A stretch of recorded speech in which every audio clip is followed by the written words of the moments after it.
Yo, what's good, y'all boys, man? It's your boy T Press, and you are tuned in to T Press with me, man. Like, share, subscribe, and leave your predictions and comments below. And man, let's go. Shit, fuck you. You always think you know better. Fuck you too. I do know better. I'm the big brother. Oh, all right. What about your locker at school then? Locker? Not going back. Wait, what? You dropping out? Hell yeah. This rock gonna do more to change our life than any motherfucking high school diploma. What if the hustling don't work out, Meech? It has to, T. Cause I'm done putting cardboard in my shoes, getting bullied at school for sharing raggedy ass jeans, stealing electricity whenever it runs out. Man, as you can see, man, in the scene, man, you see young Meech talking to young Terry. Young Meech explained to Terry how they are going to kick the door down in this game, man.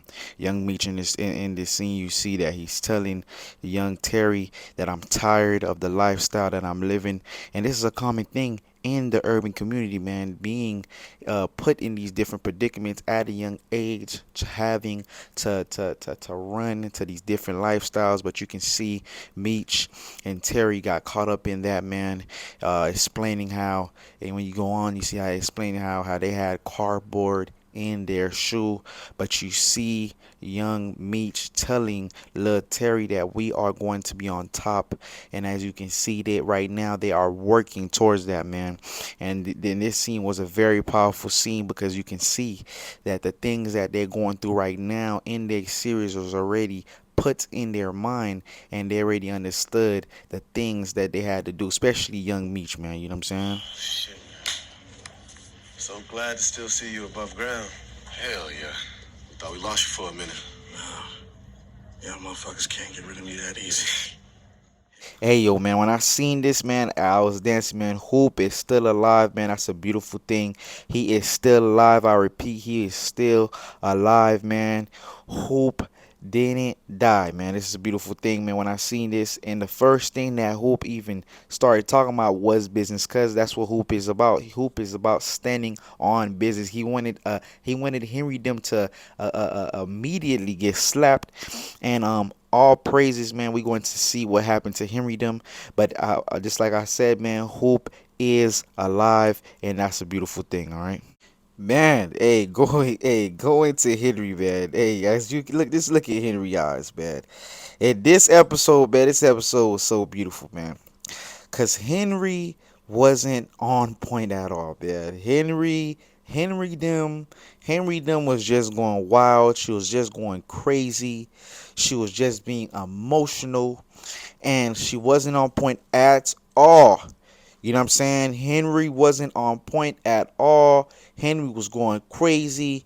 Henry did everything, man. Hey, leave the comment below. To just leave a comment below, man. Tell me what you think about this character, Henrietta, man. Henry them. Talk about this character, because this character was different. Because, there was a difference, man. Because you remember the seasons previously, there was Lamar. Lamar, hey, he was standing on business, man. He was boogeyman. Henry from the jump was just pure joke, man. She was just a pure joke. Them was just a pure joke, right? And it's just crazy. She's going crazy. In this episode, you see how she gets dumb emotional. She kills her father. She kills her father. She takes down her father. She takes down her father, Blaze. Blaze is the other crazy dude. She learned from Blaze, because Blaze was out of control also too, man. Blaze doing all different type of deals, underhands and stuff like that. It doesn't make no sense, right? And how he thought he was going to be successful with what he was doing. But he was successful before he had his daughter. He was saying some crazy stuff to his daughter. Oh, since you came out the womb, you basically brought death to me. All these different things, man. But Blaze got eliminated by his own daughter, Henry Dim. Then, you know what I'm saying, as Henry Dim. But before that even occurred, man, Henry Dim, you're going to see her vibing, chilling in her home with Jen. I ain't gonna lie, man, she disappointed me. Henry Dim, you had one job, Henry Dim. You had one job. All you need to do was eliminate Jen. but she couldn't even do that, man. Henry Dim couldn't do that. She was still possibly thinking about the haircut that she had, that she just got. That's what she might have thought, man. So, hey, Henry Dim wasn't on point, man. Henry Dim was not on point at all. Jin was able to escape from her hands, and Henry Dim definitely knew she was in trouble once she seen Detective Jin slide. Her father warned her and gave her the details, but she wasn't able to execute, and she just went crazy after Jin escaped. And then after that, as you're going to see in this next scene, you know what I'm saying, they got bust. You know what I'm saying? They got bust. And then next thing you know, Henry Dim goes crazy. She lashed out on her father. She goes crazy, man. You know what I'm saying? Henry Dim then proceed, as you're going to see, man. Henry then definitely got handled, which was a beautiful thing, man. Henry Dim needed to go because this character was strange.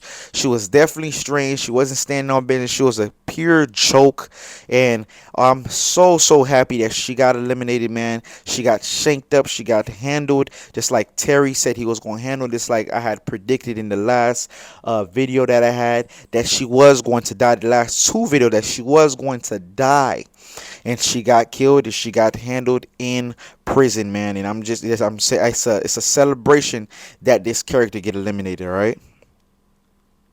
Was your girlfriend's partner. Councilman Emerson had a meeting with Detective Veronica Jin. She told him she's building a case against you. Our entire organization is at risk because of your poor judgment, Henrietta. Hey, man, during that scene, man, I couldn't stop smiling, man. I was like, finally, they got Henry Dim, man. And, man, as you can see, man, you seen the face-off. This is the face-off that happened after, she got the call. She went crazy and all these different things, man. And then, you know what I'm saying, we see a scene occurs where her father and her uncle meets up. Blaze, her and her uncle meets up, right? And she kills her father. And the next thing you know, man, you seen Detective Bryant and Jen swarm up on her with the other police, man. And it was a beautiful thing. And the next thing you know, you see this scene right here, man. You see the two bald-headed, you know what I'm saying, potato-headed, egg-headed people, man. Hey, they look like they relatives, man. You see this standoff, man, and that's where Detective Bryant lets her know that he killed her cousin, man. And it was amazing, man. Detective Bryant, man, he been holding for that. He been waiting for that moment, and he told her that, you know what I'm saying, and she couldn't do nothing about it, man. Then that's when Jen started talking good also too, and explained to her that she is going to testify against her, right, every opportunity that she gets, man. So, man, hey, Henrietta is over with, man, and it's a beautiful thing.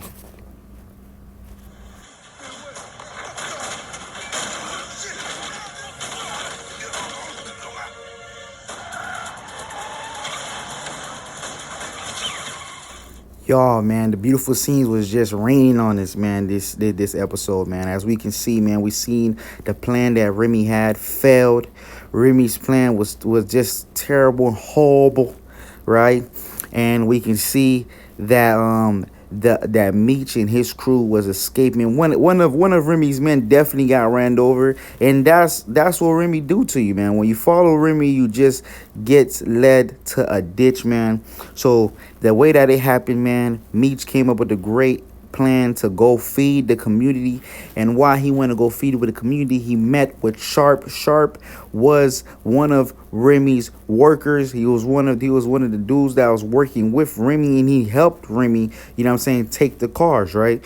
So then Meech is informed him that only he can get into the car. Only him and his men can get into the cars, right? And Sharp, being a person that can actually think, and he not being emotional like Remy, he's like, damn, that is true, because we had the cars for 2 days and we still aren't able to open it. So then, Sharp took Meech to the cars, man. And guess what? Meech showed him the white, and guess what, man? Sharp went crazy. Sharp hit a little dance where he see, he's like, ooh, I ain't never seen nothing like this. And while all this is happening, Remy pulled up with his last few flunkies. Man, he had to get the information from this person named Froggy. Froggy the snitch gave Remy the information. I don't know what they thought was gonna go on, man. I don't think they seen the cars coming. They still went for the cars. They acted like the cars was not going to come and run them over, man. That's how one of the dudes, it's like you seen in the previous video, that's how he got ran over, man. Him falling Remy, man. And the thing about Remy definitely got handled once again in this episode, man. He became a Remy pack, you know what I'm saying? And the thing that's so crazy is we all seen it coming, man, because Remy, he definitely didn't know how to control himself. He definitely he didn't have no rules. He didn't respect his own family. He killed anybody just because he didn't want to join the winning team, man. And it's crazy. So if you don't want to join the winning team, you're not a team player at all. And everybody sees Remy's hand, and guess what? Remy definitely got handled. As you can see, man, he went to go take some water. He went to go chill. He went to go vibe out. He was looking at Atlanta. You know what I'm saying? It seems like he was trying to basically be on the low. I don't know if he was trying to escape or run out, but it seems like he was trying to be on the low. And guess what? He took the water from the dude. And why he took the water from the dude, it seems maybe he might have been followed or something like that. And the dude, Remy, got clipped, man. And look, this is the Remy went back to go eating Chick-fil-A. That's what happened to him, man. But I'm happy that Remy's also out of the show, because he was also another person that was against the BMF family, really not standing on business, man, not having no fear, not even having no really plan to even do things. He was just out of control with Henrietta, and both Henrietta and Booker T got eliminated bad. They both got eliminated this episode, all right? And leave some comments, questions or below, man. Leave comments and explain to me what y'all think about their death. Did you feel like they should have lasted for another season? Just, you know what I'm saying, leave those comments, man. I really appreciate it, all right? Man, y'all, the heat turns up, man. Just look at this scene, man. Just look at it. Look, y'all, man. Just look at, man. Look at Wendy's Lucille. Wendy's Lucille is basically vibing, cooling. She looked like she's eating a Wendy's chicken nuggets, right? That's what she's doing to this doctor, man. She ate the doctor like a Wendy's chicken nugget, man. But the thing that's so crazy, as she proceed and she does her hot girl summer status, whatever they call it now, what she did, man, she look at this, man. Check this out. The doctor informed her that he has been engaged for 2 years. Wendy's Lucille, how do you feel? How do you feel, Wendy's Lucille, man? She left Mr. Charles Get Right, for a doctor that been engaged for 2 years. Mind you, he been doing the most. Man, to get to toss Wendy's Lucille salad. You know what I'm saying? And then to drink, you know how Wendy's be having them lemonades, man. To drink it with some beautiful lemonade. He finally did it. And guess what? He informed her. He gave her that information. And guess what? She stormed out of the room.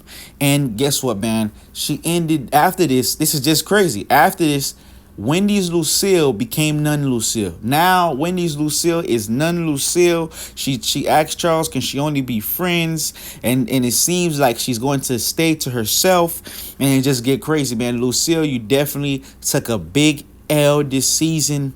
I expected more from you. And man, the doctor is just a funny guy, man. The doctor, man, he got the meal, and then after he got the meal, that's when he wanted to inform me. It's just crazy. Man, y'all, while all this is occurring with Wendy's Lucille, man, Mr. Get Right, Charles, Mr. Get Right, he's vibing, y'all. He is vibing. He's in his bag.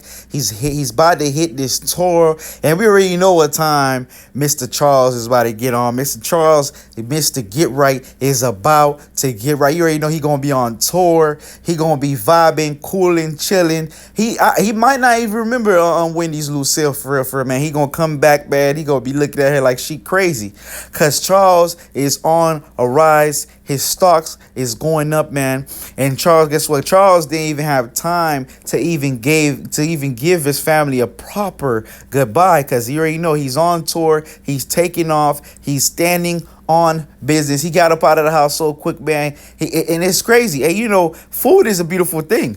Charles dissed the food and he got up out of there just so he can go on tour. We already know, man, Charles, Mr. Get Right, definitely is on the rise. And guess what? He's a man he's a man to watch out for, man. I'm trying, dog. I've been doing this before the cameras are rolling, man. Hey, yo, look, I'm a big fan, so I gotta ask. How do you do all this? Let me tell you something, man. You look good, you feel good. And if you feel good, you play good. And if you play good, maybe they gonna pay good. You know that? Hell yeah. How you come up with the name Prime Time, though? Let me tell you something, dog. You can't let everybody know everything about you. Deion's one thing. Prime's a whole nother thing. Football's my wife. Baseball's my side piece. She got a lot of love for me. But just because you got love for the game, don't mean the game gotta love you back, dog. Remember that, man. That's some real shit. And yo, you know what I'm saying? What y'all been waiting for was Deion Sanders a part of the BMF family, right? And guess what, man? Deion Sanders, he wasn't a part of the BMF family, but he gave them great advice in the scene, man. As you can see, you know what I'm saying, roughly paraphrasing, he explained to them that the game that you love might not love you at all, or might not show you love at all, but you still have to get paid. And that was a great advice that he gave to the man. Hustle, get your money, and win. You know what I'm saying? And it was a beautiful scene, man. We seen that you know what I'm saying, the show started off real bad. The brothers was going through plenty of conflicts, and look, they overcame the conflicts. Look at it now, man. They got bottles, they vibing, they chilling at the club, cooling. You know what I'm saying? And they came up top victorious. You know what I'm saying? And I will be going over season 4, but season 3 was amazing, jam-packed season, and season 4 only can get better. I am going to go over the predictions and season 4, man, but I appreciate y'all tapping in. Leave comments, leave y'all theories about season 4, and leave the things that y'all loved about season 3 in the comments, man. Go in the comments, man. Start dancing in my comments, y'all, man. You know what I'm saying? But subscribe to this channel, man. T-Press with me. And guess what, man? This family is only going to grow, man. So tap in. Appreciate y'all for tuning in. And hey, may y'all stay blessed.